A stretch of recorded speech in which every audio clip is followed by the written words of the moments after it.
Sa chapter na ito ay masasaksihan natin kung paano ang isang solo player ay makipaglaban.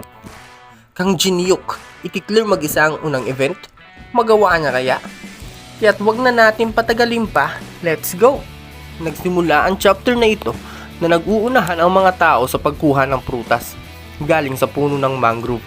At makikitang ang lalaking nakasut ang unang nakakuha ng bunga at agad niya itong kinagat at siya ay nag-gain ng plus 3 agility. Wika ng ating bida, karamihan sa mga nandito ay walang alam tungkol sa puno. Karamihan sa mga baguhang player ay mas nagfo-focus sa pagkuha ng prutas. Pero ang player na katulad niya na halos ibuhos na lahat ng oras para sa larong ito ay nakaabang sa brutal na mangyayari. At nang biglang iwinasiwas ng mangrove ang ugat nito. Nakalimutan kong nagiging agresibo pala yung puno kapag kinain mo yung bunga nito, wika ng isang lalaki. At napamura na lamang ito dahil paano ba naman niya matatandaan ang tagal na nang nilaro niya ang game na The Tower of Trials. At lumipat ang eksena na pinapakitang nagsisitakbuhan ang mga tao palabas ng zone. At akma na sanang tatakbo si Jungsu nang sabihan siya ni Jinyuk ng, "Ano, suko ka na?" "Oo, malamang, ayoko mamatay dito, nang ganun-ganun na lang," sagot ni Jungsu. "Ah, talaga? Nakakahiya ka. Alam mo bang, makukuha mo lamang ang premyo sa event na to kung kakainin mo lahat ng prutas," wika pa ng ating bida. "Ah, talaga? Seryoso ka?" sagot ni Jungsu. "Kung nagsisinungaling ako, bakit andito pa ako't nakatayo?" sagot naman ni Jinyuk. "Ah, kaya pala. Nagtataka na ako kanina pa kung bakit wala siyang interes sa mga prutas. Haha, di ko alam ang ibang detalye. Pero ang ganda ng oportunidad na ito. At gumiti ito ng may masamang binabalak.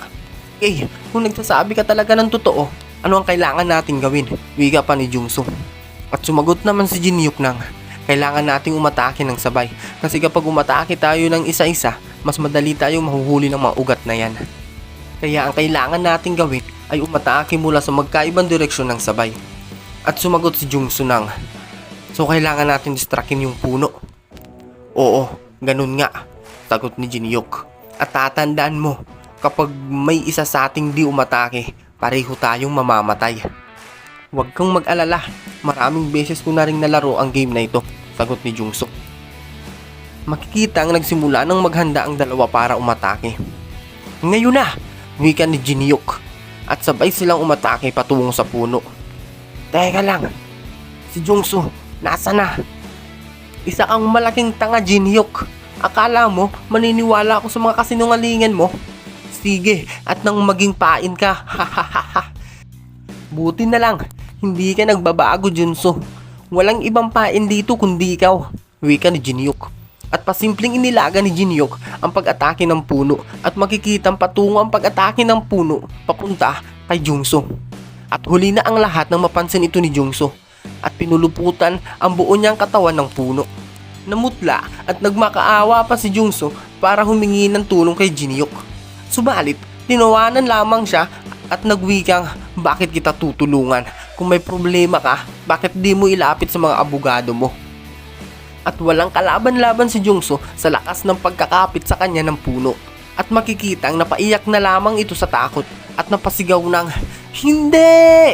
Ayoko pang mamatay!" At tuluyan na ngang pinuluputan ng mangrove si Jungsu.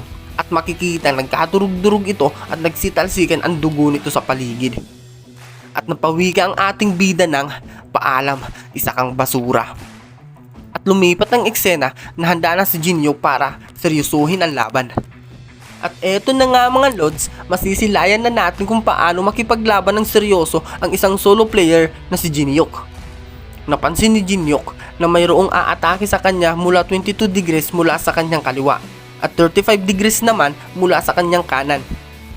Pasimpleng iniwasan ng ating bida ang bawat pag-atake ng puno hanggang sa wakas, lumabas na ang core ng mangrove na kanina pang hinihintay ni Jinyuk. Parehong pareho talaga ito nung nilalaro ko pa yung game. Ang mahirap lang sa larong ito ay huhulaan ko kung saan ang eksaktong anggulo ng pag-atake. At kumuha si Jinyuk ng isang tipak ng sanga upang gawing sandata. At eto na nga mga lods, handa nang ipamalas ni Jinyuk ang kanyang angking husay sa pakikipaglaban. Ang event na ito ay isa lamang na event mob. At ang makukuha niya lang dito ay ang experience at ang spot sa Hall of Fame. Inactivate ng puno ang vampiric vines. Dahil sa nauubusan na din ng lakas ang ating bida ay hindi niya na maiiwasan lahat ng pag-aatake. Subalit, makikitang kayang-kaya ng ating bida tapatan ang bawat pag-atake ng puno. At wala na siyang oras para matakot dahil makikitang walang laban sa kanya ang puno. Sapagkat ilang daang beses niya nang nakita ang pag-atake nito. Nagpatuloy ang pagkikipaglaban ni Jinyuk sa mangrove nang biglang nagsilabasan ang mga umiilaw na paru-paro. At ito pala ay ang tinatawag na sleep butterflies. Ang mga paru-parong ito ay may inilalabas na powder na pag na-intake mo ay makakatulog ka. Madali lang itong kalabanin basta't huwag mong mahihigop ang sleeping powder nito. At ang kailangan ko lamang gawin ay pigilin ang aking paghinga. At tuluyan nang ang nasaksak ni Jinyuk ang core ng puno gamit mismo ang tangkay nito. Sabay atake nito ng kanyang mga kamay sa core ng puno. At makikitang hindi pa dito matatapos dahil may kung anong umiilaw sa loob ng puno. Ngunit, inilabas ng system na ang mangrove, the tree of greed, ay natalo na. At makikitang nahati ni Jinyuk ang puno sa gitna. At masisilayan ang mana na umaapaw sa puno. Laki niyang pasasalamat sa lahat ng ginawa niya 11 taon nang nakakalipas dahil sa ngayon ay nagagamit niya ito. At inilabas muli ng system na ang pagkapanalo ni Jinyuk ay mailalagay sa The Hall of Fame. Sabay labas ng system, please state your name.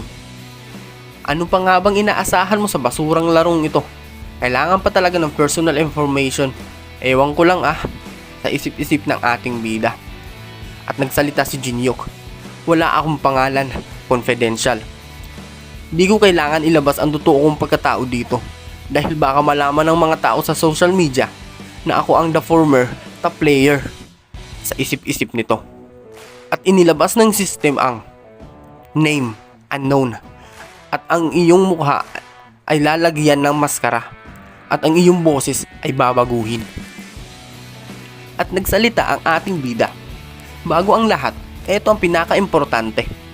At nakuha ni Jinyuk ang isang orb. Sa wakas, na-obtain ko na rin ang the tree herb.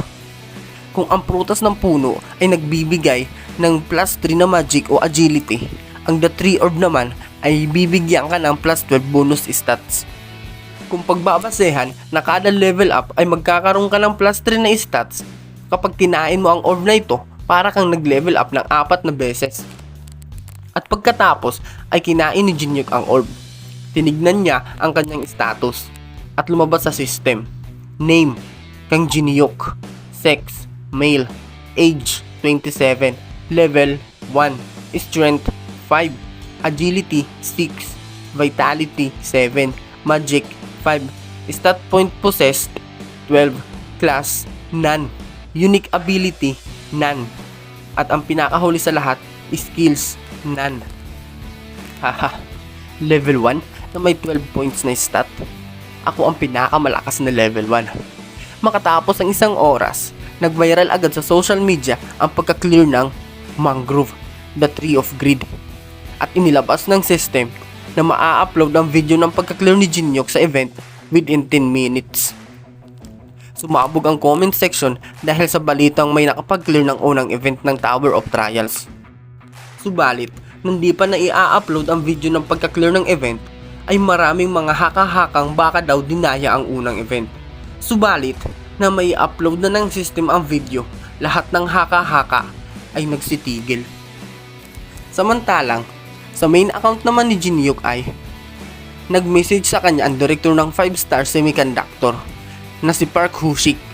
Handa raw silang magbayad ng 10 billion o kaya 100 million every month para lang sumama sa grupo nila.